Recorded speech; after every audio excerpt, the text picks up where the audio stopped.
Think about what Adesanya's up against. Do you realize how wild this position is? Izzy Adesanya, Izzy, when he re-signed with the UFC, it was right before his rematch with Whitaker, became the highest paid guy in the UFC. I'm not counting Conor, but Conor wasn't fighting at that time. He was making more than Jones. He was making, I mean, you get it, made 5 times what Pereira was if Pereira had even debuted. O'Malley wasn't O'Malley yet. Adesanya was the highest paid guy. And right now he's the top 3. Goes Pereira, O'Malley, Izzy, and I'm only sharing with you to activate some of that and to reap some of those rewards. It's very specific that you're on a pay-per-view. So Izzy has been moved off of pay-per-view.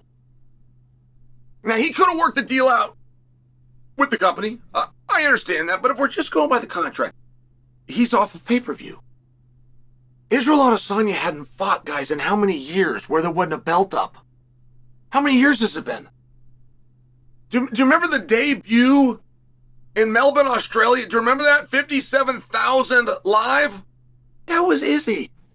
And he has never fought in a fight for a non-world title since. That was the night that he was calling out Paulo Costa and he was teasing his shirt. He was calling him Ricky Martin. I only remember that because I don't know who Ricky Martin is, but Paulo Costa looked cool, man. He looked great in this Versace shirt. It was like the Rock would wear. I loved it. It was awesome, but I just remember that night. And Izzy proclaimed to the world that he did not just win the championship, the undisputed championship. He defended the interim championship. And this is great stuff. Do you know how long ago that was? And this dude's been nothing but world title main events on pay-per-view. Do you see the spot he's in? Do you see how things are different?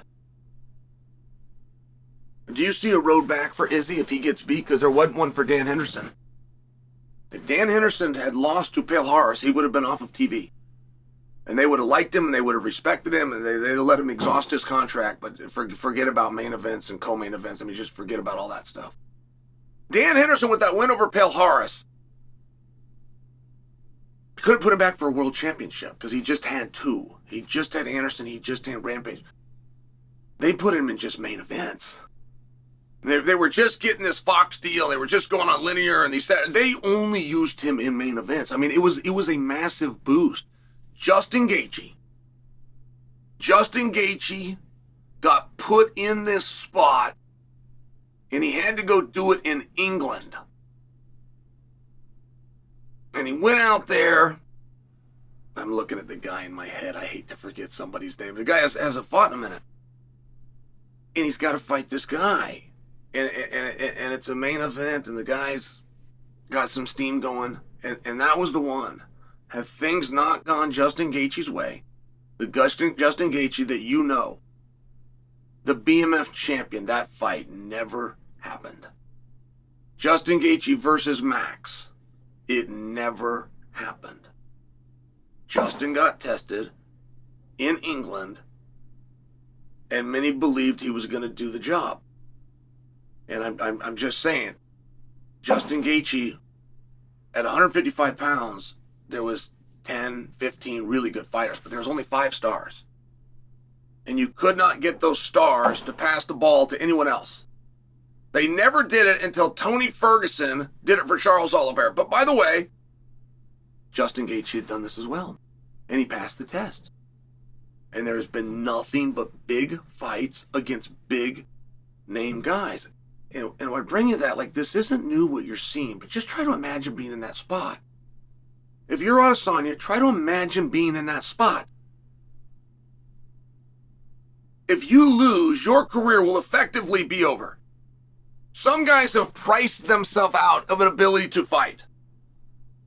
Ronda Rousey, just for a very popular name for you, like, she could have won a whole bunch more fights, and she could have had people very interested. Her contract was so big, you couldn't use her anywhere but a main event, and you couldn't main event the women unless it was a world title fight, and Ronda's days of fighting for world titles were done.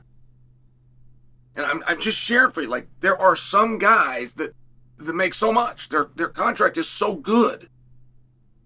You literally can't use them anywhere else. If you can't use them in main events and you can't use them in title fights, you just can't use them. Great spot to be in, right? We would all love to be in this spot, but I'm just sharing for you, Izzy's one of them. If Izzy loses to Imavov, it would be way extreme for me to say his career's over, but the career that he has enjoyed is over. He's already out of title. He's already off of pay-per-view. I mean, right? It's just the way that it goes. Meanwhile, if Izzy wins, he could be back in there for a world title.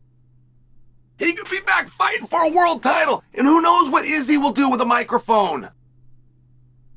Izzy will not leave you all wondering what's going to be next. He will call somebody out. Much as you think Chimaev's going to be taking on the winner of Sean versus DDP, as much as you think that, and that is true until Izzy grabs a hot mic and sticks a finger in his chest. I'm just saying, there's nobody that can change the landscape and change the way that you view the world around him. Nobody can do it like Izzy. And I think that that's very exciting, by the way. I mean, it's a very hard spot to have to go fight Imavov, to have to fight him in a main event, to have to fight 5 rounds when a title's not on the line and you lose your participation points. I mean, it's a very similar spot that many other guys have found themselves in. I'll just go back to Dan Henderson and Paul Harris. Paul Harris's teammates screwed him. I mean, can you believe that? Why has nobody ever talked about that? We didn't know he did heel hooks till all of his coaches predicted he would win, and then they said how. God, that was, of the things you could do in MMA history, that was truly one of the dumbest. But, to move on, it's a really interesting spot, and I don't envy it from Izzy, but I respect it. And guys that say they'll fight anybody, and I love the sport, and I just want to compete, and whatever it takes to be champion. A lot of times, that can be a pretty smooth path. But historically, all of the greats at some point will get that test, the one where you go, wait a minute, what happens? I got plenty of respect for Imavov, guys. Plenty of respect for him. I keep calling him Imavov because I don't know his name. I'm hoping that Imavov is either a first or a last name. It could be a nickname. So, I mean, when I share with you that you're going to take the highest paid guy, or at least top 3 in the entire sport, you're going to pull him off a pay-per-view, you're going to put him in a 5-round contest against a straight-up killer, which Imavov is, and I can't tell you any more about Imavov because I don't know. Could you imagine? It's the test of all tests, if you ask me.